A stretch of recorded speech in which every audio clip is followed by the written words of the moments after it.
I want to shift our focus now and ask you about some news you broke earlier today about an executive action that President Biden is expected to take very soon. Tell us about it.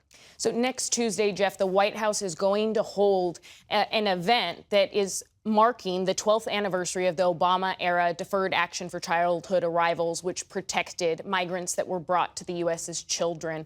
And 6 sources familiar told me, you, as well as our colleague Amna Nawaz, that they expect that the White House, that the president is going to announce an executive action that is going to shield certain undocumented migrants at that event. And that expected executive action is going to specifically apply to undocumented spouses of U.S. citizens, will protect them from deportation, give them access to work permits, and likely ease their pathway to citizenship. Now, sources also told me that those undocumented spouses that this executive action is expected to apply to would have to have been in the U.S. for roughly 5 to 10 years to receive this benefit. And this action could also potentially protect some dreamers, those DACA recipients we just talked about, providing some of them some work visas. So how many people overall would potentially be affected by this? Immigrant advocate groups have estimated about 1.1 million people could benefit from this, but sources close to the White House expect this executive action to be much more narrow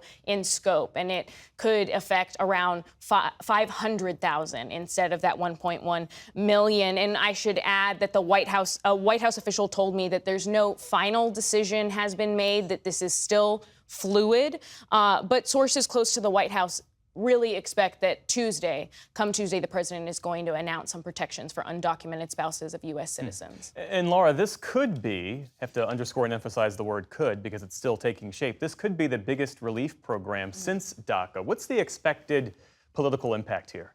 And mentioning DACA, Jeff, that came out in June of 2012, President Barack Obama's re-election year. He went on to win re-election that year. But multiple Democratic polling firms told me that their polling shows that a majority of voters, some 74%, support this type of relief for undocumented spouses of U.S. citizens. And Latino voters in battleground states who are currently not supporting President Biden move toward supporting him by double digits when they find out that he's considering this type of relief for undocumented spouses. And again, multiple sources also told me that President Biden's campaign and the White House is well aware of this data. So this is something that they're clearly keeping in mind when they're looking towards this new potential executive action. Laura Barone Lopez, thanks so much for this terrific reporting. We appreciate it. Thank you.